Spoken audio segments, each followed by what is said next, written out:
नमस्कार, मेरा नाम है सुशील नाथ और प्रीलिम्स जो अभी एग्ज़ाम हुआ है उसमें जो पॉलिटी के क्वेश्चन हैं, इंडियन पॉलिटी के, उनको हम डिस्कस करेंगे। तो मेरे पास जो सेट है वो है डी, जो प्रीलिम्स का हुआ पेपर 1 का, और डी के हिसाब से मैं क्वेश्चन को सॉल्व करूँगा। तो पहला जो क्वेश्चन है वो क्वेश्चन नंबर 26 है। इससे पहले मैं आपको एक बात बता दूँ कि हम जब क्वेश्चन सॉल्व करेंगे तो उसका सोर्स देखेंगे कि उस क्वेश्चन कहाँ से है। तो चूँकि पॉलिटी क्वेश्चन है तो मैक्सिमम जो क्वेश्चन है हमें उनके सोर्स जो मिलेंगे वो भारतीय संविधान से मिलेंगे, बेयर एक्ट जो आप लोग पढ़ते होंगे। साथ में मेरी कोशिश रहेगी कि जो बाकी सिर्फ बेयर एक्ट तो पढ़ते नहीं है, हम नोट्स भी पढ़ते हैं। तो हमारा जो नोट्स है, संस्कृति आईएएस का नोट्स है, उसमें कहाँ कहाँ से कोई क्वेश्चन सॉल्व हो रहा है, उससे सॉल्व हो रहा है, जो सोर्स उसका है वहाँ पर नोट्स के अंतर्गत, वो भी मैं बताने की कोशिश करूँगा। और फिर बाद में हम विचार करेंगे कि कितना नोट्स सफल रहा इस क्वेश्चन पेपर को सॉल्व करने में। ठीक है, तो हम पहला प्रश्न लेते हैं। क्वेश्चन नंबर 26 है डी सेट के अंतर्गत। आप अपने सेट के अकॉर्डिंग इसको मैच कर लेना और हम इसको सॉल्व करते हैं। प्रश्न कहता है, भारत के राष्ट्रपति की क्षमा प्रदान करने की शक्ति के संदर्भ में निम्नलिखित कथनों पर विचार कीजिए। तो आपने पॉलिटी पढ़ी है तो आपको पता होगा कि क्षमादान की शक्ति राष्ट्रपति को जो दी गई है संविधान के अंतर्गत, वो कहाँ पर दी गई है? अनुच्छेद 72 के अंतर्गत, आर्टिकल 72 के अंतर्गत, कि राष्ट्रपति जो व्यक्ति जिन्हें दोष सिद्ध किया गया न्यायालय द्वारा, उनकी जो सज़ा दी गई उस सज़ा को राष्ट्रपति माफ़ कर सकता है, उसके स्वरूप को बदल सकता है, उसकी प्रकृति को बदल सकता है, मृत्युदंड को भी माफ़ कर सकता है। राज्यपाल को भी दी गई हैं इस तरह की शक्तियाँ, लेकिन हम यहाँ पर राष्ट्रपति की क्षमादान की शक्ति के बारे में बात कर रहे हैं। तो ये जो प्रश्न है वो राष्ट्रपति की क्षमादान की शक्ति क्या क्या उस बारे में नहीं है, कुछ भिन्न है। पहला कथन कहता है कि राष्ट्रपति द्वारा इस शक्ति का प्रयोग सीमित न्यायिक पुनर्विलोकन के अधीन लाया जा सकता है। तो यहाँ ध्यान देने वाली बात है न्यायिक पुनर्विलोकन, जुडिशियल रिव्यू। जुडिशियल रिव्यू आपको पता है कि संसद कोई भी जब कानून बनाती है तो न्यायपालिका उसकी जांच करती है कि वो कानून संविधान के प्रावधानों के से संगत है या नहीं, और विशेष करके मूल अधिकारों से संगत है या नहीं, कहीं मूल अधिकारों को न्यून तो नहीं कर रहा है, उन पर कोई दुष्प्रभाव तो नहीं डाल रहा है। तो ऐसा अगर कानून होता है तो उस कानून को प्रायः निरस्त कर दिया जाता है। लेकिन बात आ रही है कि राष्ट्रपति जो क्षमादान की शक्ति राष्ट्रपति की है, क्या उसका जुडिशियल रिव्यू हो सकता है?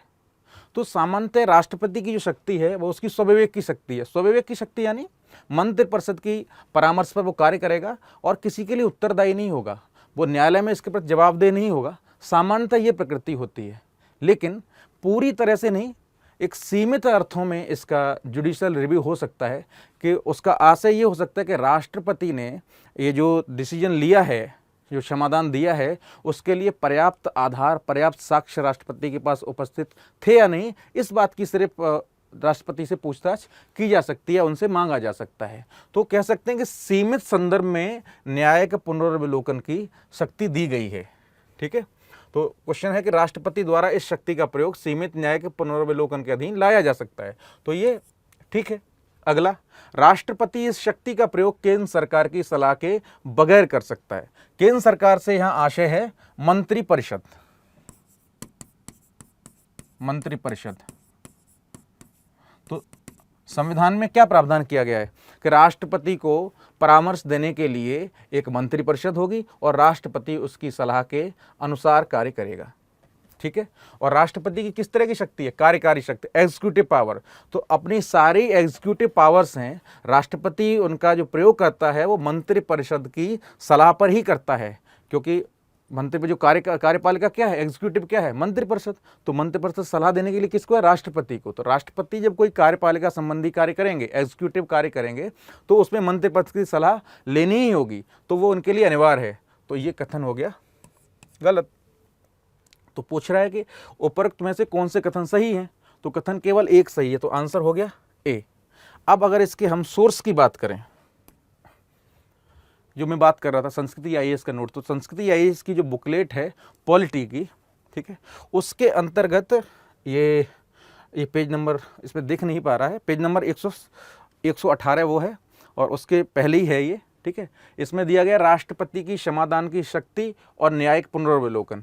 इसमें कहा गया है, तो अगर इस बात को अगर आप देखेंगे कि मारूराम वाद में न्यायालय ने स्पष्ट किया कि न्यायालय द्वारा राष्ट्रपति के निर्णय लेने के आधारों का पुनर्विलोकन नहीं किया जा सकता, किंतु न्यायालय उस स्थिति में हस्तक्षेप कर सकता है जहां राष्ट्रपति का निर्णय अनुच्छेद 72 के उद्देश्यों से असंगत, तर्कहीन अथवा विभेदकारी हो। यानी इसकी जो बात है वो ये है कि राष्ट्रपति ने पर्याप्त साक्ष्य आधारों का उपयोग किया है या नहीं, पर्याप्त साक्ष्य थे या नहीं, पर तो उस संदर्भ में उतना हो सकता है न्याय के पुनर्विलोकन। ठीक है, और एक ये जो दूसरी बात हम कर रहे थे वो यहाँ पर आ रहा है इसके अंतर्गत। तो ये क्वेश्चन आपका जो है, जो यूपीएससी में पूछा गया है 26 नंबर, ये क्वेश्चन अगर आप संविधान आपने पढ़ा हुआ है तो आप इसको बहुत आसानी से हल कर सकते हैं, उसकी व्याख्या पड़ी हुई है। अगर आपके पास संस्कृति आईएएस का नोट्स है, जो स्टूडेंट्स हैं उन्होंने पढ़ा होगा, तो वो उसको आसानी से हल कर सकते हैं। मेरा उद्देश्य सिर्फ ये बताना है कि नोट्स से ये क्वेश्चन सॉल्व हो रहे हैं या नहीं, नोट्स कितना प्रासंगिक है। अगला प्रश्न देखते हैं। अगला प्रश्न संख्या बुकलेट सीरीज डी का प्रश्न संख्या 27। क्वेश्चन क्या कहता है कि निम्नलिखित कथनों पर विचार कीजिए। लोकसभा का विघटन होने पर विघटन के पश्चात होने वाले लोकसभा के पहले अधिवेशन, विघटन के पश्चात होने वाले लोकसभा के पहले अधिवेशन के ठीक पहले तक अध्यक्ष को अपने पद को रिक्त नहीं करेगा। ठीक है, लोकसभा स्पीकर उसका अध्यक्ष होता है, उसकी जो कार्यवाही होती है, जो बैठक होती है, उसकी अध्यक्षता करता है, और लोकसभा के सदस्यों से ही एक व्यक्ति को उसका अध्यक्ष चुना जाता है, स्पीकर चुना जाता है। लेकिन सवाल यहाँ ये है कि स्पीकर कब तक स्पीकर रह सकता है। तो स्पीकर संबंधी जो प्रावधान है संविधान के अनुच्छेद 94 में, 94 में, वहाँ वो क्या कहता है, अगर हम इसको देखेंगे, vacation and resignation of and removal from the offices of speaker and deputy speaker, कि स्पीकर और डिप्टी स्पीकर हैं वो अपने पद पर कब तक बने रह सकते हैं। ठीक है, a member holding office as a speaker और deputy speaker of the house of the people, ठीक है, shall vacate his office if he ceases to be member of the house. ये कह रहे हैं कि जिस सदन के वो सदस्य हैं उसकी सदस्यता समाप्त होते ही उनका पद रिक्त हो जाएगा। एक सामान्य प्रावधान है। तो इस हिसाब से देखा जाए तो जैसे ही लोकसभा भंग होती है तो उन्हें अपने पद छोड़ देना चाहिए। संविधान की व्यवस्था के अनुसार यही प्रावधान है। लेकिन हमारे जो संसदीय व्यवस्था है उसमें जो सारी प्रक्रियाएं हैं, जो व्यवहार किए जाते हैं, वो सारे संविधान से बनाए हुए कानूनों से प्रेरित नहीं है, संविधान के प्रावधानों से नहीं है। कुछ जो व्यवहार किए जाते हैं, कुछ अभ्यास किए जाते हैं, जो प्रैक्टिसेस हैं, वो संसदीय जो प्रक्रिया है, जो उसकी प्रथाएं हैं, संसदीय प्रथाएं, वहाँ से ली गई हैं, वहाँ पर ऐसा होता है।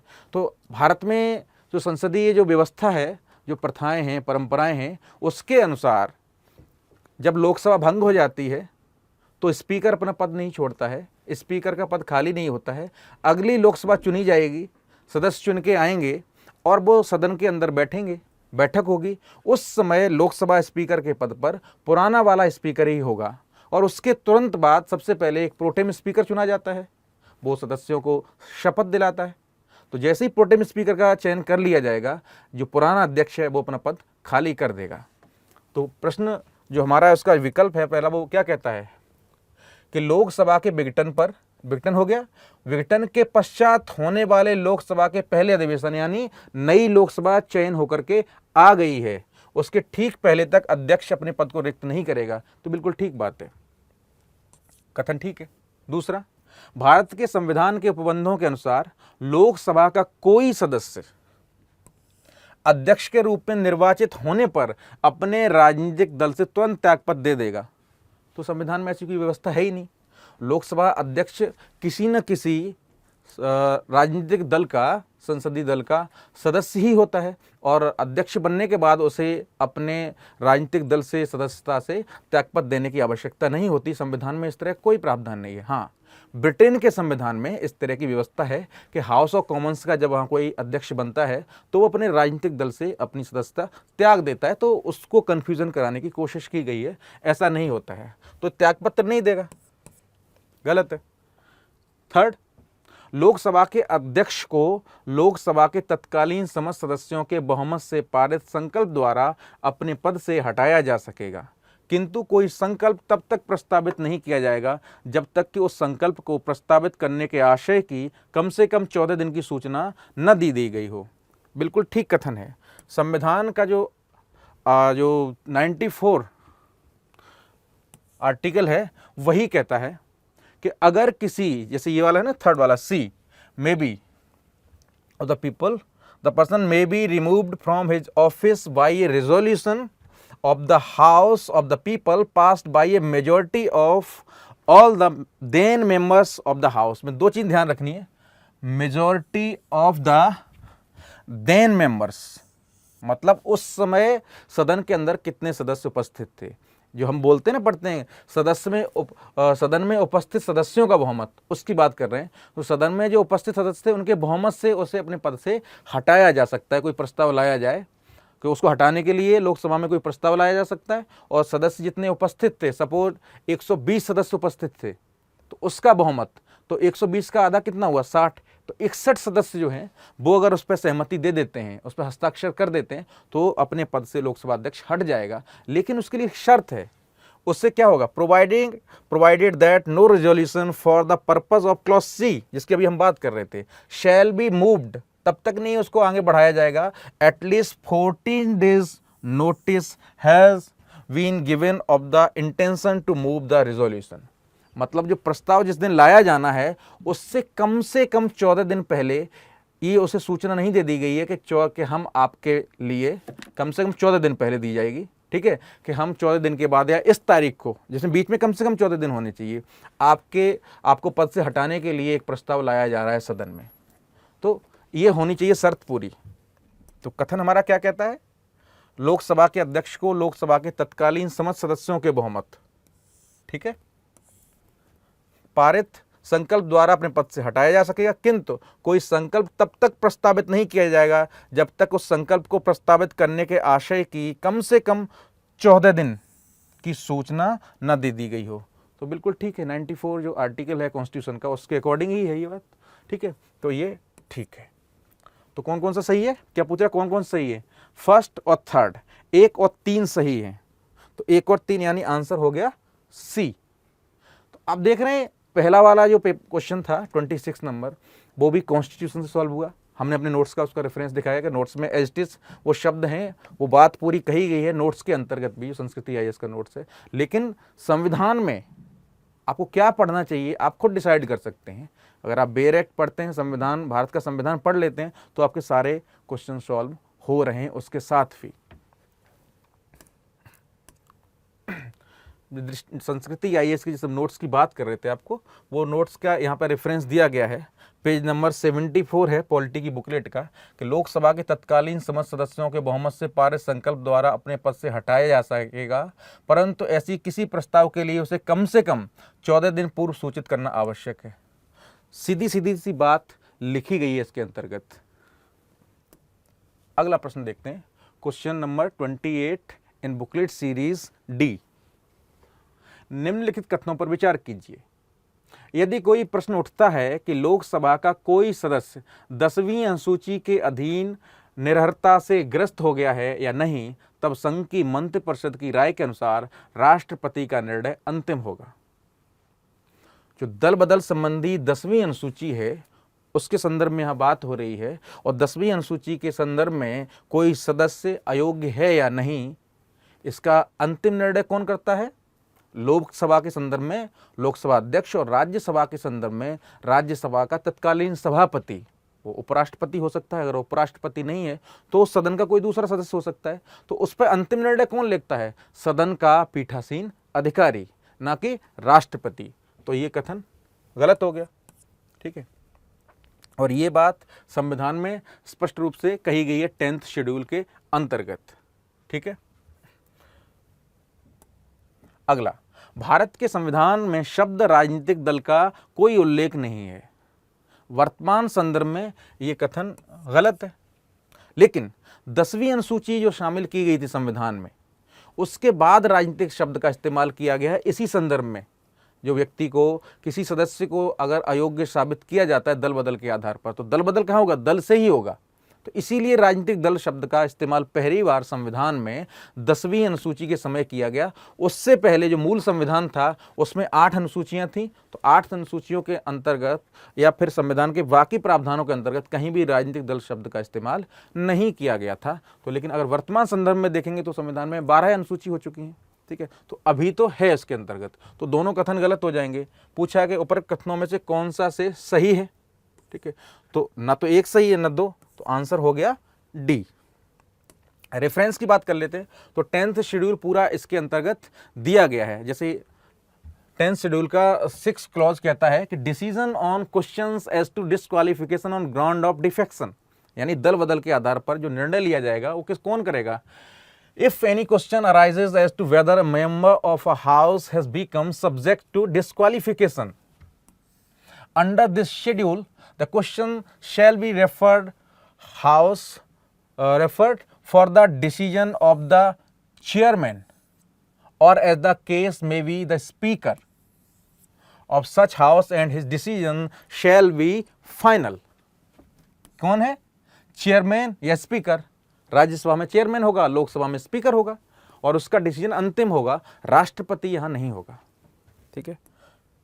अगर मैं संस्कृति आईएएस के नोट्स की बात करूं, ठीक है, तो पॉलिटी की बुकलेट में 201 पेज नंबर पर यहां स्पष्ट कहा गया है दल बदल विरोधी कानून। यहाँ पर दिया गया है कि 52वें संविधान संशोधन अधिनियम 1985 के द्वारा संविधान के अनुच्छेद 101, 102, 190, 191 में संशोधन किया गया तथा 10वीं अनुसूची को शामिल किया गया। इन प्रावधानों के अनुसार यदि कोई सांसद या विधायक निर्धारित शर्तों का उल्लंघन करते हुए एक राजनीतिक दल को त्याग कर, जिसको दल बदल हम बोलते हैं, दूसरे राजनीतिक दल में चला जाता है तो 10वीं अनुसूची में वर्णित आधारों पर उसकी सदस्यता समाप्त हो जाएगी, ठीक है। अगली बात, निर्धारक प्राधिकारी कौन है? कौन डिसाइड करता है कि वो सदस्य अयोग्य है या नहीं है, अहर्ह है या नहीं है? तो दल बदल विरोधी कानून लागू करने के सभी अधिकार सदन के अध्यक्ष या सभापति को दिए गए हैं। साफ साफ पूरा क्वेश्चन सॉल्व हो रहा है नोट्स से, ठीक है। लेकिन मैं फिर वही बात कहना चाहता हूं, मैं दोनों सोर्स दिखाऊंगा। भारतीय संविधान, जिसको हम बेरेक्ट बोलते हैं स्टूडेंट्स लोग, ठीक है, बेरेक्ट पढ़ते हैं, जो भारतीय संविधान है उसमें भी वो प्रावधान है और नोट्स में भी है। जो प्रावधान, जब तक क्वेश्चन पूछा जा रहा है जो संविधान से सॉल्व हो रहा है या नहीं, पहले तो हम उसको देख लेते हैं। निम्नलिखित कथनों पर विचार कीजिए। क्वेश्चन नंबर 28, कथन 1, ये व्याख्या वाले कथन है। कथन 1, 2 सही है या नहीं, सही है तो व्याख्या करता है या नहीं, जो एक सीरीज चलती है हमारा एक पैटर्न, उसका कथन है कि कथन 1, भारत में राज्य सरकारों के पास गौण खनिजों के निष्कर्षण के बारे में रियायत देने के लिए नियम बनाने की कोई शक्ति नहीं है, भले ही ऐसे खनिज उनके अपने भूभाग में अवस्थित हों, ठीक है। दूसरा कथन है कि भारत में केंद्र सरकार के पास प्रासंगिक विधि के अधीन गौण खनिजों को अधिसूचित करने की शक्ति है। तो हमें सबसे पहले क्या करना है? व्याख्या करता है या नहीं, ये बाद की बात है। पहली बात तो देखना है कि पहला कथन सही है या नहीं, दूसरा कथन सही है या नहीं। तो पहले हम पहले कथन को देख लें कि राज्य सरकारों के पास नियम बनाने की कोई शक्ति नहीं है। किसके संदर्भ में? गौण खनिजों के। खनिज होते हैं मूल खनिज, मुख्य खनिज और गौण खनिज, दो तरह के खनिज होते हैं, लेकिन बात मूल है खनिजों के निष्कर्षण के बारे में रियायत देने के लिए नियम बनाने की कोई शक्ति। तो कोई सदन, चाहे वो संसद हो या राज्य विधानमंडल हो, किन किन विषयों पर कानून बना सकता है, इसका उल्लेख कहाँ गया है? किन विषयों पर कानून बनाएगा, इसका उल्लेख कहाँ गया है? उल्लेख किया गया है संविधान की 7वीं अनुसूची में। 7वीं अनुसूची के अंदर 3 सूची दी गई हैं, संघ सूची, राज्य सूची और समवर्ती सूची। संघ सूची पर कानून कौन बनाता है? भारत की संसद। और राज्य सूची पर राज्य विधानमंडल, संबंधित राज्य का विधानमंडल अपने राज्य क्षेत्र के संदर्भ में। और समवर्ती सूची पर दोनों कानून बना सकते हैं, जो सामान्य स्थिति है, ठीक है। तो अगर इसकी बात करें तो संविधान की 7वीं अनुसूची की राज्य सूची की जो प्रविष्टि संख्या 23 है, उसमें अगर हम देखेंगे तो इसका उल्लेख किया गया है स्टेट लिस्ट में। Regulation of mines and mineral developments, ठीक है, खान और खनिजों के डेवलपमेंट का जो सब्जेक्ट है, to the provisions of list 1 with respect to regulations and development under the control of the union.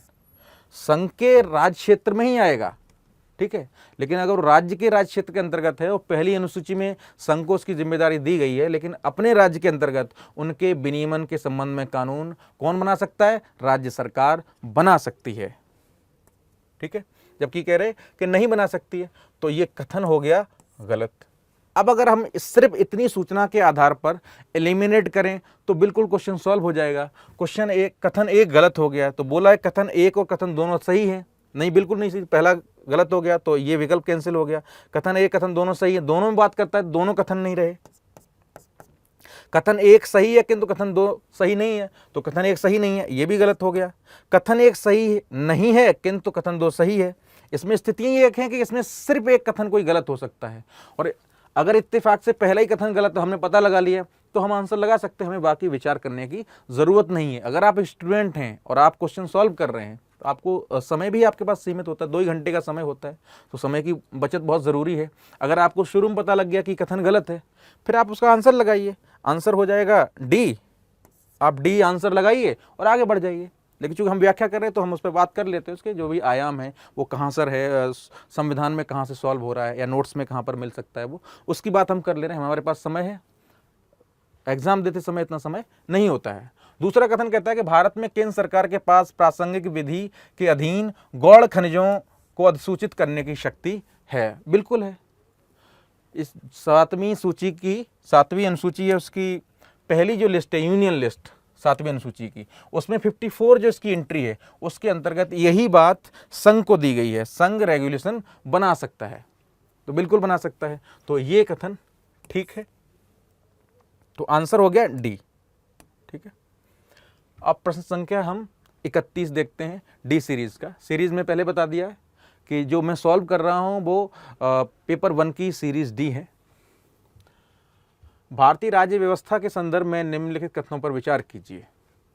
भारतीय राज्य व्यवस्था, जब हम भारतीय राज्य व्यवस्था बोल रहे हैं तो इसका अगर संदर्भ नहीं दिया तो सीधा संदर्भ केंद्र सरकार संघ सरकार के पास जाता है, ठीक है। जैसे यहाँ पर आएगा, अध्यादेश किसी केंद्रीय अधिनियम को संशोधित कर सकता है। अध्यादेश, अब अध्यादेश तो राज्यपाल भी जारी कर सकता है और राष्ट्रपति जारी कर सकता है, दोनों जारी कर सकते हैं। अब लेकिन यहाँ पूछ रहा है कि अध्यादेश किसी केंद्रीय अधिनियम को संशोधित कर सकता है, तो राज्यपाल का अध्यादेश तो नहीं कर सकता है, सीधी सी बात है। इसमें राष्ट्रपति वाले अध्यादेश की बात की जा रही है, ठीक है। कि अध्यादेश किसी केंद्रीय कानून को संशोधित कर सकता है। दूसरा, अध्यादेश किसी मूल अधिकार को न्यून कर सकता है। तीसरा, अध्यादेश किसी पिछली तारीख से प्रभावी हो सकता है, रेट्रोस्पेक्टिव, ठीक है। ये रेट्रोस्पेक्टिव वाले बात है, भूतलक्षी प्रभाव से।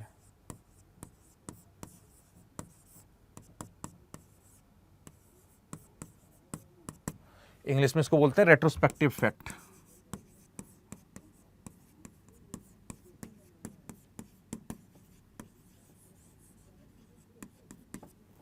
रेट्रोस्पेक्टिव इफेक्ट होता है कि कोई कानून आज बनाया लेकिन उसको पिछले किसी तारीख से प्रभावी माना जाएगा।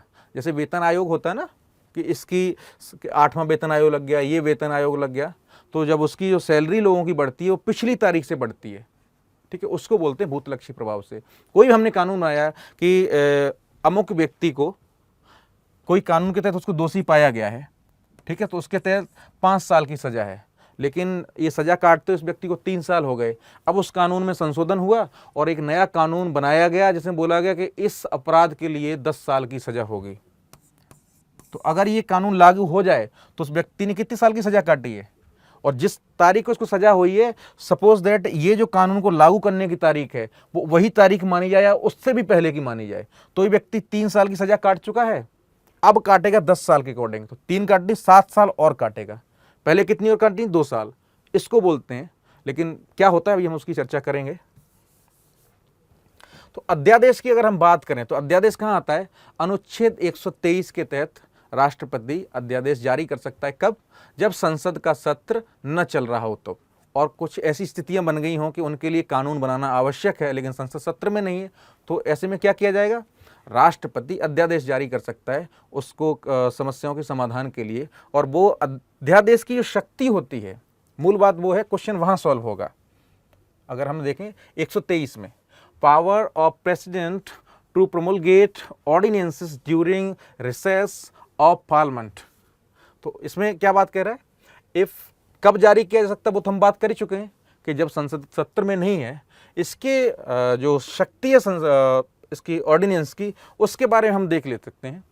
An ordinance promulgated under this article shall have the same force and effect as an act of parliament। ये वाली बात, इसका फोर्स और इफेक्ट क्या होगा? संसद के अधिनियम के समान। मतलब संसद जो कोई कानून बनाती है उसी कानून की तरह इसका प्रभाव होगा। तो जब हम अध्यादेश के बारे में विचार करेंगे, उसके प्रावधानों को लेकर, उसकी शक्तियों के संदर्भ में कि उसका प्रभाव क्या हो सकता है, तो हम ऐसा मानेंगे कि वो संसद का एक अधिनियम है या संसद का एक कानून है। अब देखते हैं, अब देखिए कि संसद का कोई कानून क्या क्या कर सकता है। अध्यादेश किसी केंद्रीय अधिनियम को संशोधित कर सकता है। क्या संसद कोई कानून बना करके पहले से कोई केंद्र सरकार का कानून है उसमें संशोधन कर सकती है? बिल्कुल कर सकती है। तो अध्यादेश भी कर सकता है। तो कथन हो गया ठीक। दूसरा है कि अध्यादेश किसी मूल अधिकार को न्यून कर सकता है। क्या ऐसा है? तो अनुच्छेद 13(2) में क्या कहा गया है कि संसद ऐसा कोई कानून नहीं बना सकती जो इस भाग में दिए गए अधिकारों को न्यून करता हो या उन पर दुष्प्रभाव डालता हो, उनको प्रतिकूल रूप से प्रभावित करता हो। तो जब संसद कोई ऐसा कानून नहीं बना सकती है जो मूल अधिकारों को न्यून कर सकता हो, तो अध्यादेश भी ऐसा नहीं कर सकता है। तो अध्यादेश किसी मूल अधिकार को न्यून कर सकता है? नहीं कर सकता है। तीसरी बात, अध्यादेश किसी पिछली तारीख से प्रभावी हो सकता है, भूतलक्षी प्रभाव से प्रभावी हो सकता है, जो अभी मैं बता रहा था। तो कानून दो तरह से बनते हैं, दो तरह के होते हैं सामान्य रूप से। एक होता है सिविल और दूसरा होता है क्रिमिनल। एक सिविल मामला होता है, एक दूसरा आपराधिक मामले होते हैं। तो आपराधिक मामलों में भूतलक्षी प्रभाव से सामान्यतः कानून नहीं बनते, बल्कि नहीं बनते हैं। सिर्फ सिविल मामलों में बनाए जा सकते हैं। संसद ऐसा कोई कानून बना सकती है जो सिविल मामलों में भूतलक्षी प्रभाव से लागू हो। जैसे मैंने अभी बताया था, जो वेतन आयोग के जो सैलरी वगैरह दी जाती है, वेतन आयोग के वेतन निर्धारित होते हैं, वो पिछली डेट से होते हैं। कभी कभी और भी संदर्भ में होता है, सरकार कुछ निर्धारित करती है। लेकिन सामान्यतः ही मान के चलिए कि ऐसा जब कोई कानून बनाया जाता है तो वो दुष्प्रभाव, उसका बहुत कठोर प्रभाव नहीं पड़ता है किसी जनता के ऊपर, उसका दुष्प्रभाव नहीं पड़ता है।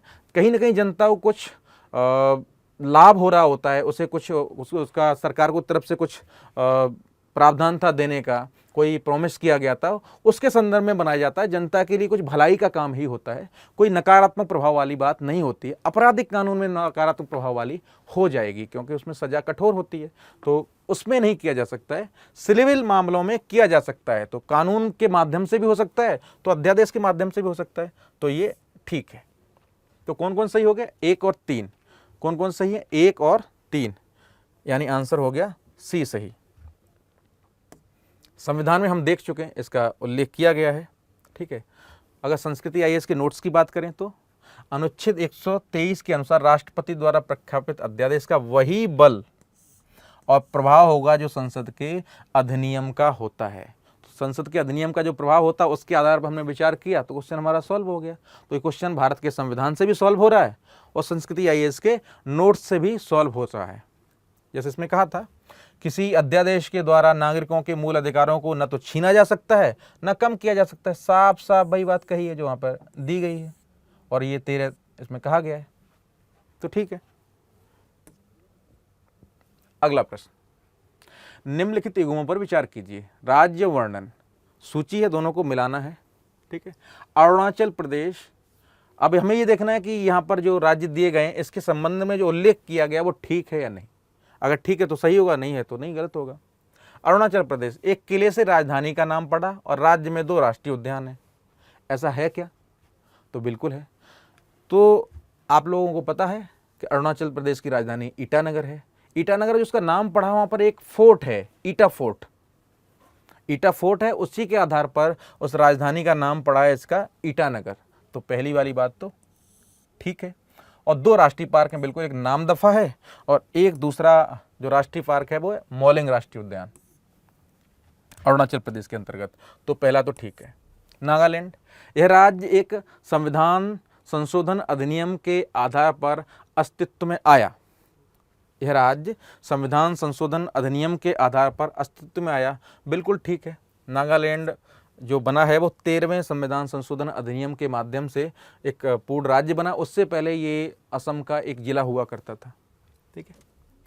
त्रिपुरा प्रारंभ में भाग ग पार्ट सी राज्य था। यह 1956 में राज्यों का पुनर्गठन होने पर केंद्र शासित राज्य क्षेत्र बना और बाद में इसने पूर्ण राज्य का दर्जा प्राप्त किया।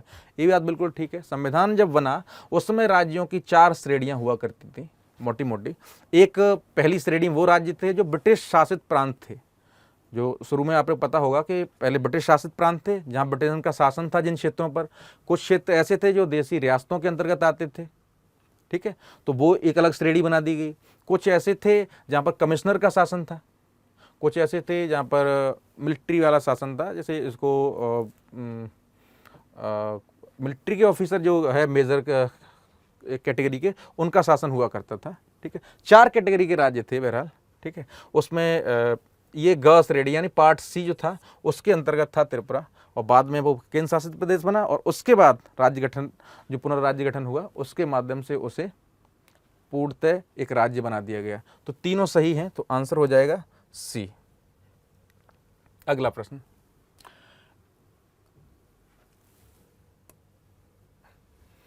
प्रश्न संख्या 33 series D of paper 1। Bharat के संदर्भ में निम्नलिखित पर विचार कीजिए। अंतर्राज्य परिषद, राष्ट्रीय सुरक्षा परिषद और क्षेत्रीय परिषदें 3 दी गई हैं और पूछा कि उपर्युक्त में से कितनी भारत के संविधान के उपबंधों के अनुसार स्थापित हुई हैं।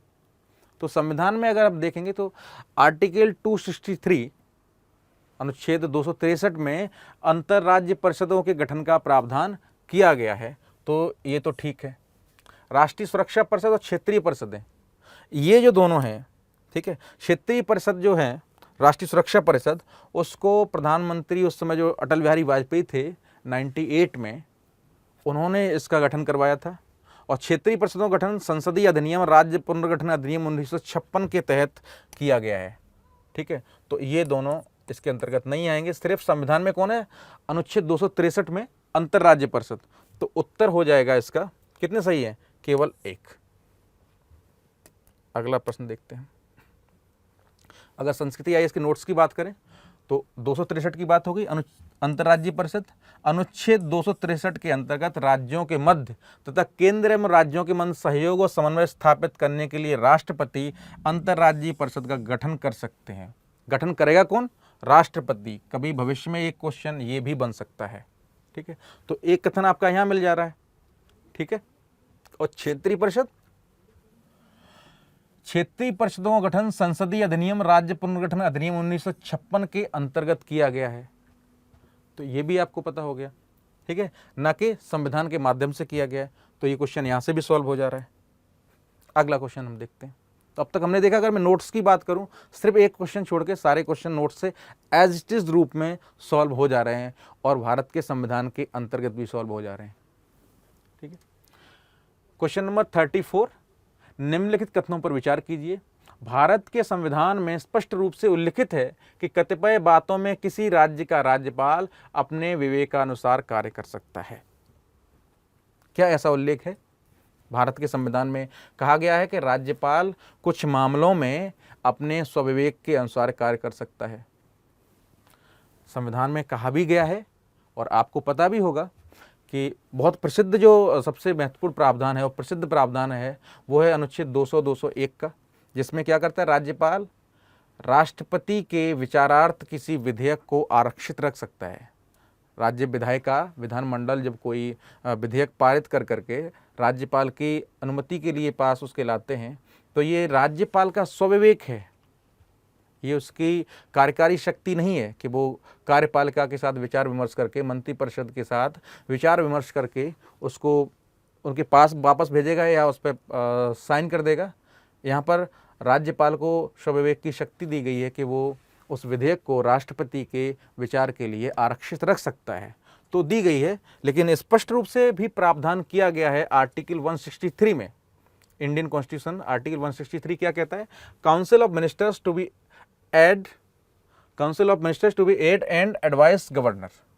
तो इसका जो पहला प्रावधान है, there shall be a council of ministers with the chief minister at the head to aid and advise the governor in the exercise of his function except in so far as he is by or under this constitution required to exercise his functions or any of the in his discretion।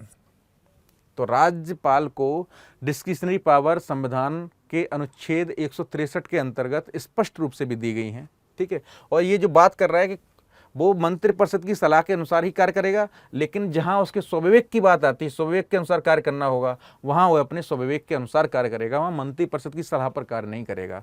और ऐसी स्थिति की हम बात कर चुके हैं संविधान के अनुच्छेद 200 और 201 में, जिसका उल्लेख है कि वो राष्ट्रपति के विचार के लिए किसी विधेयक को आरक्षित कर सकता है, ठीक है। तो ये कथन ठीक है। दूसरा, भारत का राष्ट्रपति अपने आप किसी राज्य विधानमंडल द्वारा पारित विधेयक को भले ही वह संबंधित राज्य के राज्यपाल द्वारा न भेजा गया हो, अपने विचार के लिए आरक्षित कर सकता है। ये बात संकल्पनात्मक रूप से समझने की है कि राष्ट्रपति के पास राज्य विधानमंडल द्वारा डायरेक्ट विधेयक कैसे आ जाएगा? नहीं आ सकता है। विचारार्थ जो हमें भी बात कर रहे थे, इसके तहत जो बात कर रहे थे, इसी के कंटिन्यूएशन में ये बात को कहा गया है, ठीक है, कि आरक्षित कर सकता है। आपको पता ही है, क्या राज्यपाल के बिना भी डायरेक्ट कोई आ सकता है विधेयक राष्ट्रपति की विचार के लिए? तो नहीं आएगा, राज्यपाल के थ्रू ही आएगा, वो उसका प्रधान है, संवैधानिक प्रधान है, ठीक है। तो ये बात संकलनात्मक रूप से गलत है, कंसेप्चुअली रॉन्ग है, ठीक है। आगे पूछने के उपयुक्त कथनों में से कौन सा या कौन से सही है? तो केवल एक सही है, तो आंसर हो गया ए, ठीक है।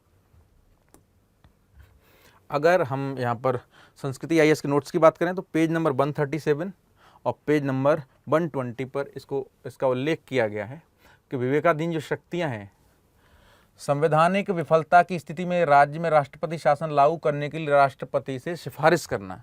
तो आर्टिकल 356 में जो बात कही गई है राज्य में राष्ट्रपति शासन की, तो उसको राष्ट्रपति शासन कब लगाना है, कब नहीं लगवाना, उसकी जो राष्ट्रपति को संस्तुति देनी है, वो उसके स्वविवेक का मामला है, ठीक है। तो ऐसा कर सकता है। किसी विधेयक को राष्ट्रपति के विचारार्थ आरक्षित करना, इसकी बात हम अभी कर चुके हैं। तो इसमें इतनी शक्तियां दी गई हैं, राज्यपाल की स्वविवेक की शक्तियां संविधान के अंतर्गत, तो वो विकल्प ठीक हो रहा है। तो ये क्वेश्चन भी इसके माध्यम से सही हो रहा है। अगला प्रश्न, question number 35 of series D. निम्नलिखित युग्मों पर विचार कीजिए। भारत के संविधान में उपबंध और किसके अधीन कथित, मतलब उपबंध है और वो किस प्रावधान के अंतर्गत आता है? दो सूची दी गई हैं। पहला है कि राज्य की लोक सेवा में न्यायपालिका का कार्यपालिका, ये राज्य के नीति निर्देशक तत्व, ठीक है। राज्य की लोक सेवा में न्यायपालिका का कार्यपालिका से पृथक्करण, ठीक है। ये मूल कर्तव्यों के साथ था, निर्देशक तत्वों के साथ राज्य की नीति के निर्देशक तत्व यहाँ पर आ गए, ठीक है। इसको हमें यहाँ पढ़ना है कि राज्य की लोक सेवा में न्यायपालिका का कार्यपालिका से पृथक्करण, इसका उल्लेख कहाँ किया गया है? राज्य की नीति के निर्देशक तत्वों, बिल्कुल ठीक है।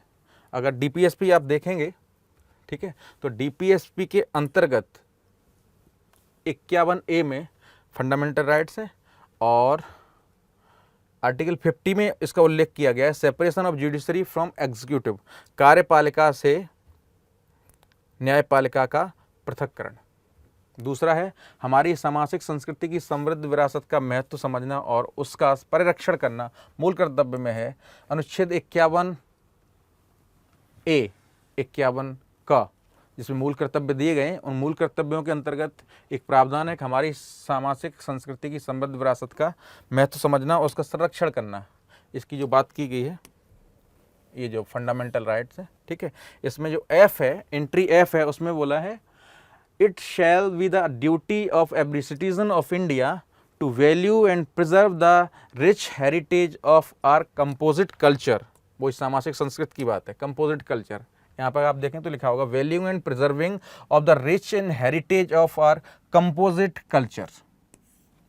तो 51A में इसका उल्लेख किया गया है फंडामेंटल ड्यूटीज के अंतर्गत, ये ठीक है।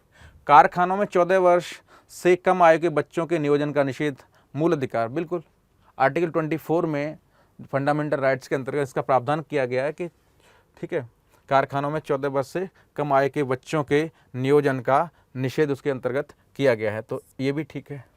तो पूछ रहा है कितने युग्म ठीक हैं? तीनों ठीक हैं, 1 2 3। तो आंसर हो गया सी। तो हम देख लेते हैं, कॉन्स्टिट्यूशन में तो ये दिया ही गया है, ठीक है। और अगर हम नोट्स की बात करें, संस्कृति आईएएस के नोट्स की, तो कारखानों वाली बात ये रही। अनुच्छेद 24 क्या कहता है? 14 वर्ष से कम आयु के बालकों को किसी कारखाने या खान में अथवा अन्य किसी जोखिमपूर्ण काम में नियोजित करना प्रतिबंधित किया गया है। ये आ गया। अनुच्छेद 50 क्या कहता है? डीपीएसपी का, राज्य के नीति के निर्देशक तत्वों की बात जो हम कर रहे थे, कार्यपालिका से न्यायपालिका का पृथक्करण, और जो बात कर रहे थे सामाजिक संस्कृति के संरक्षण और परिरक्षण वाली, वो मूल कर्तव्यों के अंतर्गत आती है। जिसकी हम बात कर रहे थे, एफ, हमारी सामाजिक सांस्कृतिक गौरवशाली परंपरा का महत्व समझें और उसका परिरक्षण करें, ठीक है। तो तीनों विकल्प इसके अंतर्गत हैं। तो ये नोट से भी सीधे रूप से सॉल्व हो जा रहा है ये प्रश्न। अगला प्रश्न हम देखते हैं 36, क्वेश्चन नंबर 36, सीरीज डी। निम्नलिखित कथनों पर विचार कीजिए। अब अगर इस प्रश्न को पढ़ें, भारत के संविधान के संदर्भ में यदि 5वीं अनुसूची के अधीन किसी राज्य में कोई क्षेत्र अनुसूचित क्षेत्र घोषित कर दिया जाता है तो, संविधान की 5वीं अनुसूची की बात की जा रही है, जिसमें अनुसूचित क्षेत्रों के प्रशासन की बात की गई है, प्रशासन के लिए प्रावधान किए गए। वहाँ पर बोला गया है कि ऐसे क्षेत्रों में राज्य सरकार अपनी कार्यपालिका शक्ति खो देती है और एक स्थानीय निकाय पूर्ण प्रशासन ग्रहण कर लेता है। ये एकदम बिल्कुल गलत है।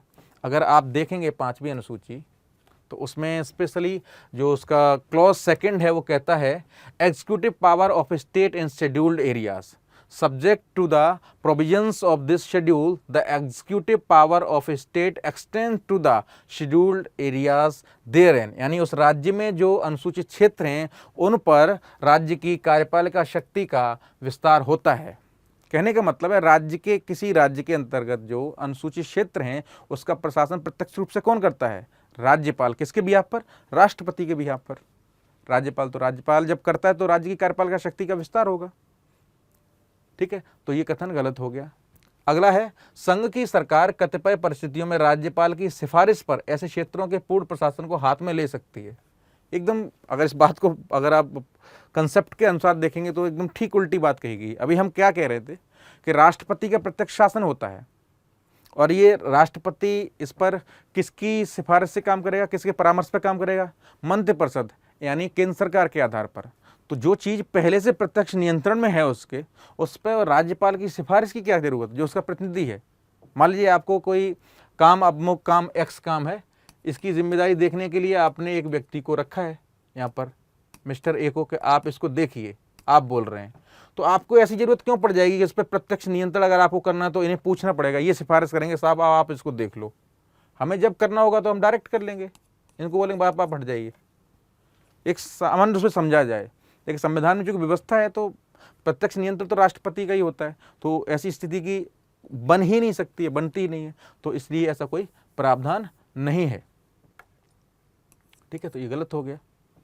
संघ की सरकार कतिपय परिस्थितियों में राज्यपाल की सिफारिश पर ऐसे क्षेत्रों के पूर्ण प्रशासन को हाथ में ले सकती है, बिल्कुल नहीं। तो गलत हो गया, ये नहीं है, ये भी गलत हो गया। तो आंसर हो गया डी। संविधान की हम बात कर चुके हैं। संस्कृति आईएएस के नोट्स की बात करें तो केंद्र एवं राज्य की शक्ति, किसी भी अनुसूचित क्षेत्र के संबंध में केंद्र और राज्य की निम्नलिखित शक्तियां होंगी। 5वीं अनुसूची के उपबंधों के अधीन रहते हुए किसी राज्य की कार्यपालिका शक्ति का विस्तार अनुसूचित क्षेत्रों पर होगा, साफ साफ लिखा है नोट्स में। और दूसरा, राज्यपाल द्वारा बनाए गए सभी विनियमन राष्ट्रपति के समक्ष तुरंत प्रस्तुत किए जाएंगे तथा राष्ट्रपति द्वारा अनुमति नहीं दिए जाने पर उस विनियमन का कोई प्रभाव नहीं होगा। सीधी सी बात है। तो राज्यपाल ऐसा कोई परामर्श नहीं कर सकता है, ठीक है। तो दोनों बातें इसके अंतर्गत दी गई हैं, नोट्स के अंतर्गत दी, संविधान में भी हैं और संस्कृति आईएएस के नोट्स में भी हैं, उससे सॉल्व हो रहा है। अगला प्रश्न हम देखते हैं, क्वेश्चन नंबर 37। भारत के संदर्भ में निम्नलिखित युग्मों पर विचार कीजिए। संगठन और संघ का मंत्रालय है। ये फैक्चुअल टाइप का क्वेश्चन है कि राष्ट्रीय ऑटोमोटिव बोर्ड किसके अंतर्गत आता है, वाणिज्य उद्योग मंत्रालय इसके अंतर्गत नहीं आता है। राष्ट्रीय ऑटोमोटिव बोर्ड वाणिज्य उद्योग मंत्रालय के अंतर्गत आता है। कॉयर बोर्ड एमएसएमई के अंतर्गत आता है यहाँ पर। और राष्ट्रीय व्यापार सूचना केंद्र है ना, तो वाणिज्य मंत्रालय के अंतर्गत आएगा, तो ये इसके अंतर्गत आता है। तो तीनों सुमेलित नहीं है। उपरोक्त में कितने सुमेलित हैं? एक भी सुमेलित नहीं, तो आंसर हो गया डी। ठीक है ना। अगला प्रश्न देखते हैं, question number 38 of series D. Bharat के संविधान के अधीन निम्नलिखित विषयों पर विचार कीजिए। अब संविधान के अनुसार पूछ रहा है, 7वीं अनुसूची में सूची 1 संघ सूची, किसी राज्य की कार्यपालिका शक्ति का विस्तार और राज्यपाल के पद के लिए शर्तें। 3 स्थितियां दे दी गई हैं। अब पूछ क्या रहा है, उपरोक्त में से किसके संबंध में संविधान संशोधन के लिए भारत के राष्ट्रपति को अनुमति के लिए विधेयक प्रस्तुत किए जाने से पूर्व कम से कम आधे राज्यों के विधानमंडलों द्वारा अनुसमर्थन अपेक्षित है। तो और आपको पता होगा कि संविधान में संशोधन करने के लिए जो प्रावधान दिए गए हैं, प्रावधानों की व्यवस्था की गई है, जो प्रक्रिया है वो कहाँ है? अनुच्छेद 368 में। संविधान का अनुच्छेद 368 इसके लिए प्रक्रिया का उल्लेख करता है, और उसमें 2 तरह की प्रक्रियाएं हैं। ठीक है, एक पूर्ण बहुमत द्वारा और एक पूर्ण बहुमत के साथ साथ, संसद के पूर्ण बहुमत के साथ साथ आधे से अधिक राज्यों के अनुसमर्थन। तो अगर हम आर्टिकल 368 देखें तो ये रहा प्रावधान। यहाँ तो पूर्ण बहुमत की बात हो गई, और यहाँ पूछ रहा है कि N amendment of this constitution may be initiated only by the introduction of a bill for the purpose in either house of parliament, and when the bill is passed in each house by a majority of the total membership of the house and by a majority of not less than 2/3 of the members of that house present and voting। ठीक है, उपस्थित और मतदान करने वाले सदस्यों के बहुमत द्वारा। ठीक है, it shall be presented to the president who shall give the assent to bill, and thereupon the constitution shall be stand amended in accordance with the terms of the bill, provided that if such amendment seeks to make any change in। ठीक है, अगर इस स्थिति के अलावा हो गया, इस स्थिति के अलावा अगर इनसे संबंधित कोई चेंजेस हैं उस विधेयक में, ठीक है, तो क्या होगा? The amendment shall also required to be ratified by the legislatures of not less than 1/2 of the states by resolution to the effect passed by those legislatures before the bill making provision for such amendment is presented to the president for assent। मतलब राज्यों की जो सहमति वाली बात है, ठीक है, वो अगर उसकी ज़रूरत होगी तो बिल में इन चीज़ों में चेंज करना होगा। अब हम आते हैं अपने क्वेश्चन पर। क्या कहता है? 7वीं अनुसूची में सूची 1 यानी संघ सूची, कि 7वीं अनुसूची की संघ सूची में कोई बदलाव करना है। संघ सूची में क्या है? विषय दिए गए हैं, तो उसमें अगर कुछ बदलाव करना है तो क्या इसकी जरूरत होगी? तो इसमें क्या कह रहा है? Any of the list in the 7th schedule, अगर उसमें कोई चेंज करता है तो आधे से अधिक जो राज्यों वाली है, चौथाई वाली, वो वाली बात फॉलो करनी होगी। ठीक है, तो ये ठीक हो गया। किसी राज्य की कार्यपालिका शक्ति का विस्तार, आर्टिकल 54, 55, 73, 162 जो है वो यही है। 162 क्या कहता है? Defies the extent of the executive of the power of a state. किसी राज्य की कार्यपालिका शक्ति का जो विस्तार है उसकी बात आर्टिकल 162 में की गई है, और ये कह रहा है कि 162 में अगर संशोधन करना है तो उसकी आवश्यकता होगी। तो ये भी आ जाता है। अगला है राज्यपाल के पद के लिए शर्तें। तो राज्यपाल के पद के लिए शर्तें जो हैं आर्टिकल 158 में है, और आर्टिकल 158 का उल्लेख इसमें नहीं है, तो वो इसके अंतर्गत नहीं आएगा। तो कौन कौन से सही हो गए? कहाँ कहाँ अपेक्षित है? 1 और 2 में। तो आंसर हो गया ए। ठीक है, ये संस्कृति IAS के नोट्स में दिया गया है। ठीक है, राज्य की कार्यपालिका शक्ति का विस्तार, ठीक है, और 54, 55 जो उसमें बात की गई थी, इसके अंतर्गत 7वीं अनुसूची की तीनों सूचियों में से किसी में भी संशोधन, सादा हो गया। दोनों आ रहे थे, राज्य की कार्यपालिका शक्ति का विस्तार उसका उसमें उल्लेख कहीं नहीं है। तो संविधान से तो ये सॉल्व हो ही रहा है, आर्टिकल 368 से पूरा सॉल्व हो रहा है, साथ में संस्कृति आईएएस के नोट्स से भी सॉल्व हो रहा है। अब हम देखते हैं क्वेश्चन नंबर 39। भारतीय राज्य व्यवस्था के संदर्भ में निम्नलिखित कथनों पर विचार कीजिए। तो स्टेटमेंट 1 क्या है? किसी राज्य का राज्यपाल अपने पद की शक्तियों और दायित्वों के प्रयोग और निष्पादन के लिए किसी न्यायालय के प्रति उत्तरदायी नहीं है। बिल्कुल ठीक बात है। राज्यपाल, यही बात राष्ट्रपति के संदर्भ में भी है कि राष्ट्रपति या राज्यपाल अपने पद के दायित्व का जो निर्वहन करते हैं उसके लिए वो किसी न्यायालय के प्रति उत्तरदायी नहीं होंगे। दोनों उन्मुक्तियां दी गई हैं, विशेषाधिकार हैं राष्ट्रपति और राज्यपाल के, राष्ट्र का वो राज्य का प्रधान होने के नाते। ठीक है, तो ये बिल्कुल ठीक है। दूसरा, राज्यपाल के विरुद्ध उसकी पदावधि के दौरान कोई दंडिक कार्रवाई संस्थित नहीं की जाएगी या जारी नहीं रखी जाएगी। जब ये बात नहीं होगी तो फिर ये बात भी नहीं होगी। जब वो न्यायालय के प्रति उत्तरदायी ही नहीं होगा तो दंडिक कार्रवाई कौन करेगा? कोई न्यायिक अधिकारी करेगा, न्यायपालिका करेगी। जब ये नहीं है, जब उत्तरदायी नहीं है तो फिर दंडिक कार्रवाई चल ही नहीं सकती है। तो बिल्कुल ठीक है। थर्ड, किसी राज्य विधानमंडल के सदस्य सदन के अंदर कही गई किसी भी बात के लिए किसी भी न्यायालय में कार्रवाई के लिए दायी नहीं है। बिल्कुल ठीक है। जो संसद सदस्य राज्य विधानमंडल के सदस्यों को जो विशेषाधिकार दिए गए हैं उसके अंतर्गत ये स्पष्ट प्रावधान है कि वो सदन के अंदर कही गई अपनी किसी भी बात के लिए किसी भी न्यायालय में उत्तरदायी नहीं होंगे। किसी न्यायालय में उन पर कार्रवाई नहीं की जा सकती कि आपने ऐसी बात कही थी, ये बात गलत है, या मतलब सदन में जो भी बहस होती है, जो भी बात रखी जाती है उसके लिए न्यायालय में उनके ऊपर कार्रवाई नहीं की जा सकती है। वो उनके विशेषाधिकारों के अंतर्गत आता है, उसको उन्मुक्ति उससे मिली हुई है। ठीक है, तो तीनों सही हैं। पूछे कौन कौन सही है? तीनों सही हैं, 1 2 3, तो आंसर हो गया डी। इसको अगर हम संविधान में देखें तो 361 में इसका उल्लेख किया गया है, द प्रेसिडेंट और द गवर्नर और राज्य प्रमुख of state shall not be answerable to any court for the exercise and performance of the powers and duties of his office for any act done or purporting to be done by in the exercise and performance of those powers and duties। ठीक है, इसका स्पष्ट उल्लेख किया गया है। संस्कृति IAS के नोट्स में भी लिखा गया है, व्यक्तिगत विशेषाधिकार केवल सिविल मामले में सदन चलने के 40 दिन पहले और 40 दिन बाद तक गिरफ्तार नहीं किया जा सकता है। सदन चलने के समय साक्ष्य देने के लिए न्यायालय में उपस्थित होने स्वतंत्रता है। ठीक है, राज्य विधानमंडल के विशेषाधिकार हैं, सामूहिक विशेषाधिकार हैं सदस्यों के, सदस्य द्वारा दिए गए मत और विचार को किसी न्यायालय में चुनौती नहीं दी जा सकती है। जो बात थर्ड स्टेटमेंट में कही गई थी उसका उल्लेख यहाँ स्पष्ट रूप से किया गया है।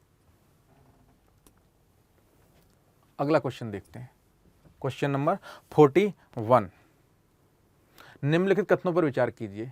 मध्यवर्ती स्तर पर पंचायतें सभी राज्यों में विद्यमान हैं। तो पंचायतों संबंधी प्रावधान कहाँ किए गए हैं? आर्टिकल 243 9A 9 का, जिसमें पंचायत संबंधी प्रावधान किए गए हैं। तो मध्यवर्ती, हमें पता होगा पंचायत के 3 स्तर होते हैं। ठीक है, एक होता है ग्राम पंचायत, ठीक है, ये पहला स्तर हो गया। फिर होता है पंचायत समिति, ये मध्यवर्ती होता है, और एक होता है जिला पंचायत।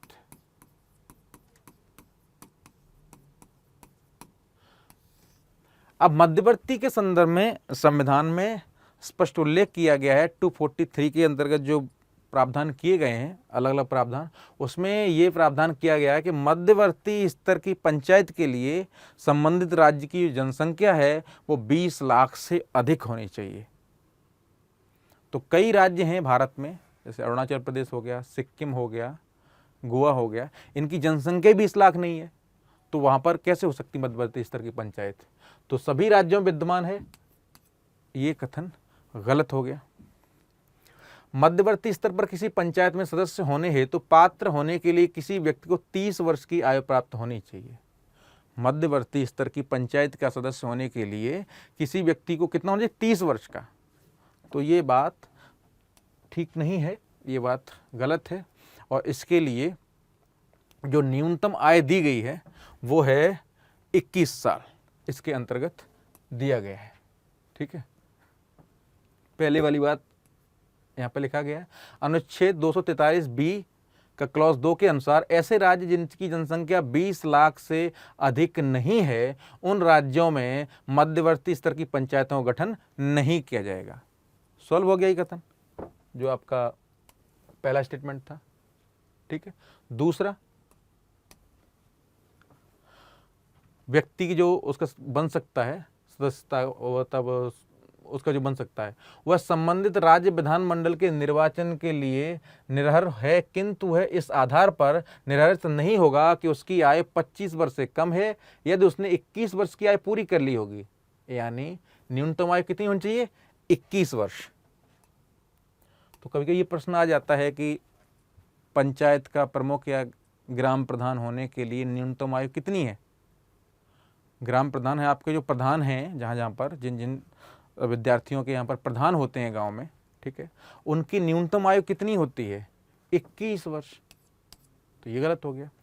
किसी राज्य का मुख्यमंत्री मध्यवर्ती स्तरों पर पंचायतों की वित्तीय दशा, लिखते जाइए, राज्य का मुख्यमंत्री वित्तीय दशा के पुनरीक्षण के लिए और राज्य द्वारा उद्गृहित करों और शुल्कों के निवल आगम को मध्यवर्ती स्तर पर राज्य पंचायतों के बीच वितरित करने हेतु सिफारिशें करने के लिए एक आयोग का गठन करता है। यानी किसकी बात चल रही है? वित्त आयोग की। वित्त आयोग के गठन की बात कर रही है। तो राज्य वित्त आयोग का गठन कौन करता है? 243 आई के अंतर्गत इसका प्रावधान किया गया और इसका दायित्व दिया गया है राज्यपाल को। 243I Constitution of Finance Commission to review financial positions. The governor of a state shall as soon as may be, किसको दिया गया है? May be within 1 year from the commencement of the Constitution 73rd Amendment Act 1992 and thereafter at the expiration of every 5th year. हर 5 साल पे किया जाता है ना। Constitute a Finance Commission. कौन करेगा? गवर्नर, न कि मुख्यमंत्री। तो ये हो गया गलत। ठीक है, अब पूछ रहा है कौन से कथन सही नहीं है? न 1 सही है, न 2 सही है और न 3 सही है। तो 1 2 3, तो आंसर हो गया डी। 41 का आंसर हो गया डी। अब हम अगला प्रश्न देखते हैं। ये क्वेश्चन भी संस्कृति आईएएस के नोट से सॉल्व हो रहा है। प्रश्न नंबर 48, लोकपाल के विषय में निम्नलिखित कथनों पर विचार कीजिए। लोकपाल की शक्ति भारत के लोक सेवकों पर प्रयुक्त होती है, किंतु भारत से बाहर पदस्थापित भारतीय लोक सेवकों पर प्रयुक्त नहीं होती है। तो लोकपाल से संबंधित प्रावधान भारत के संविधान में नहीं है। लोकपाल के गठन की बात नहीं है, वो बाद की बात है। 2011 में एक आंदोलन चला था बहुत बड़ा। बात तो बहुत पहले से चल रही थी इसके गठन की। उसके बाद बहुत बड़ा एक आंदोलन चला था, अन्ना आंदोलन जिसको बोल रहे हैं। उसमें बहुत बड़ी मांग की गई थी, बहुत बड़ी मांग की जा रही थी कि भारत का प्रधानमंत्री इसके जांच के दायरे में आना चाहिए, भारत का प्रधानमंत्री इसके जांच के दायरे में आना चाहिए। और एक राष्ट्रव्यापी व्यापक आंदोलन उस समय हुआ। उसके बाद उतना बड़ा आंदोलन भारत में नहीं देखा गया। बहुत बड़ा आंदोलन हुआ था लोकपाल के लिए, लोकपाल के गठन के लिए, और उसके बाद भारत में लोकपाल का गठन किया गया है। ठीक है, लेकिन क्वेश्चन अभी यहाँ पर पूछ रहा है कि लोकपाल की शक्ति भारत के लोक सेवकों पर प्रयुक्त होती है, किंतु भारत से बाहर पदस्थापित भारतीय लोक सेवकों पर प्रयुक्त नहीं होती है। भारत से बाहर, अच्छा, भारत का जो लोक सेवक होगा वो भारत के बाहर जो पदस्थापित होगा वो कहाँ होगा? भारत सरकार के किसी कार्यालय में, राजदूत में, एम्बेसी में, दूतावास जो होता है भारत सरकार का किसी देश में, उसके अंदर पदस्थापित होगा। और ये जांच कर सकता है ABCD चारों ग्रेड के कर्मचारियों की, लोकपाल। ठीक है, तो इस ग्रेड का कोई कर्मचारी किसी ग्रेड का है, लोक सेवक है, A ग्रेड का हो गया, IFS ऑफिसर हो गया, राजदूत हो गया, अगर और वो भारत में नहीं है, पदस्थापित है विदेश में, जर्मनी में पदस्थापित है भारत के दूतावास के अंतर्गत, तो वो इसकी कार्यवाही में आएगा कि नहीं आएगा? तब सोचने वाली बात इसलिए लगती है कि देखने में लगता है कि भारत के अंतर्गत करेगा, वो तो विदेश में है, कैसे आएगा? लेकिन अगर आपका कंसेप्ट क्लियर है तो दिक्कत नहीं होगी। कंसेप्ट क्या कहता है कि आपने इकोनॉमी में पढ़ा होगा, जब आप सकल घरेलू उत्पाद पढ़ते हैं कि उसकी घरेलू सीमा के अंतर्गत क्या क्या होता है, तो वहाँ भी बात आती है। लेकिन हम राज्य क्षेत्र की बात करेंगे तो राज्य क्षेत्र भारत का कहाँ कहाँ है? भारत की जो मुख्य भूमि है उसके आसपास का जो राज्य क्षेत्र है जहाँ प्रत्यक्ष नियंत्रण है, ठीक है, चाहे वो द्वीप हैं, उसके अलावा अन्य देशों के संदर्भ में कुछ होता है। हाँ, जो भारत के जो दूतावास हैं, जो इस तरह कार्यालय हैं दूतावास जैसे, वो भारत के राज्य क्षेत्र के अंतर्गत ही आएंगे। तो अगर उनमें कोई कर्मचारी तैनात है तो वो विदेश में तैनात, उसको पॉलिटिकली अगर उसको हम कंसेप्ट के अनुसार देखेंगे तो भारत के राज्य क्षेत्र के अंतर्गत ही तैनात है, बेशक वो विदेश में है। तो जब भारत के राज्य क्षेत्र में तैनात है, राज्य क्षेत्र के अंतर्गत तैनात है, तो लोकपाल उसकी जांच करेगा। तो सीधी सी बात है, अगर आपका कंसेप्ट क्लियर है कि भारत के राज्य क्षेत्र की बात आ रही है और भारत का राज्य क्षेत्र विदेश में जो भारत के कार्यालय हैं, जो ऑफिसेज हैं भारत सरकार के, जैसे दूतावास, तो उसमें जो कर्मचारी होगा भारत सरकार के प्रत्यक्ष नियंत्रण में ही आएगा, तो उस पर कार्रवाई की जा सकती है। तो सेवा प्रयुक्त नहीं होती तो ये गलत हो गया, किंतु भारत से बाहर पदस्थापित भारतीय लोकसेवों पर नहीं होती है, तो गलत हो गया।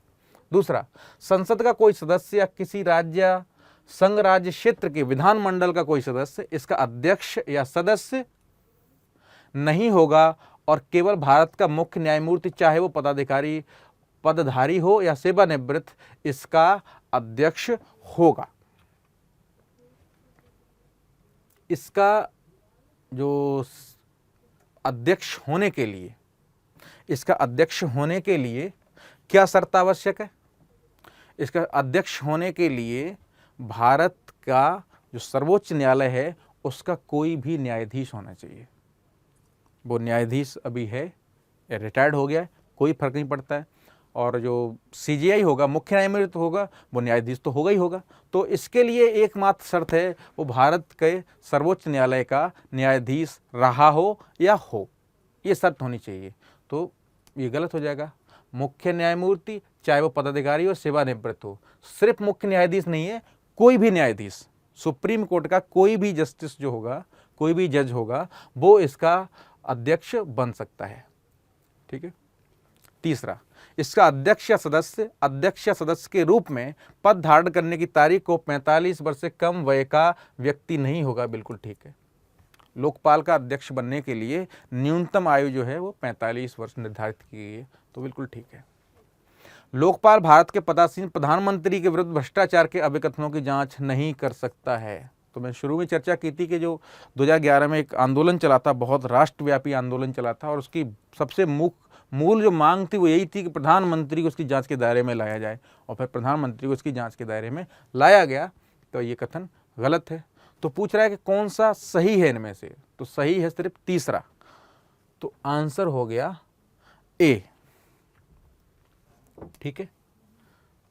संस्कृति IAS से संविधान में चूंकि इसका प्रावधान नहीं रहेगा, संस्कृति IAS के नोट्स में कुछ जो संस्थाएं हैं, लोकपाल, लोकायुक्त, CBI, अकादमी, जो संस्थाएं हैं संविधानेतर संस्थाएं हैं, उनका उसमें उल्लेख किया गया है, वहाँ ये दिया गया है। ठीक है। जैसे ये देखिए दिया गया है, लोकपाल में न्यायिक सदस्य के रूप में ऐसा व्यक्ति जो उच्चतम न्यायालय का न्यायाधीश है या रहा है या किसी उच्च न्यायालय का मुख्य न्यायाधीश रहा है, नियुक्त किया जाएगा। ठीक है। तो जरूरी नहीं कि वो CJI ही हो। ठीक है। और ये इसकी अधिकारता है। लोकपाल अधिनियम के अंतर्गत प्रधानमंत्री, वर्तमान में भूतपूर्व, दोनों को भी जांच के दायरे में लाया गया है। और केंद्र सरकार के मंत्री, सदस्य तथा केंद्र सरकार के समूह क, ख, ग, घ के कर्मचारियों को भी इसके अंतर्गत सम्मिलित किया गया है। और ये ठीक 45 वर्ष से कम आयु का, ठीक है, ये है। अगर नहीं नियुक्त नहीं हो सकता अगर 45 वर्ष से कम आयु का होगा, यानी न्यूनतम आयु 45 वर्ष होनी आवश्यक है। तो ये हमारे प्रश्न थे, हमने सॉल्व कर लिए। और मैं आपको दिखाता गया बीच बीच में कि इनमें से सिर्फ एक प्रश्न था जो संस्कृति IAS के नोट से सॉल्व नहीं हो रहा था, जो निकाय बोर्ड थे ना, कि कौन सा किससे मिल रहा है, किस मंत्रालय के अंतर्गत आता है, उसको छोड़ करके बाकी सारे प्रश्न वो संविधान से भी सॉल्व हो रहे हैं। संविधान से लोकपाल वाला और वो वाला प्रश्न सॉल्व नहीं हो रहे हैं, क्योंकि संविधान के अंतर्गत नहीं आता है, इनका प्रावधान प्रत्यक्ष रूप से संविधान में नहीं किया गया है। लेकिन संस्कृति IAS के नोट्स से सिर्फ एक प्रश्न छोड़ के 14 प्रश्न पूरे के पूरे संस्कृति IAS के पॉलिटी के नोट से सॉल्व हो रहे हैं। एक बुकलेट है सिंगल, और उससे सारे प्रश्न सॉल्व हो रहे हैं। तो ये हमारे लिए खुशी की बात है, विद्यार्थियों के लिए खुशी की बात है। अगर आपने नोट्स पढ़ा है तो आपके सारे प्रश्न सही हो जा रहे हैं, 14 प्रश्न सही हो जा रहे हैं 15 में, खुशी की बात है। Thank you.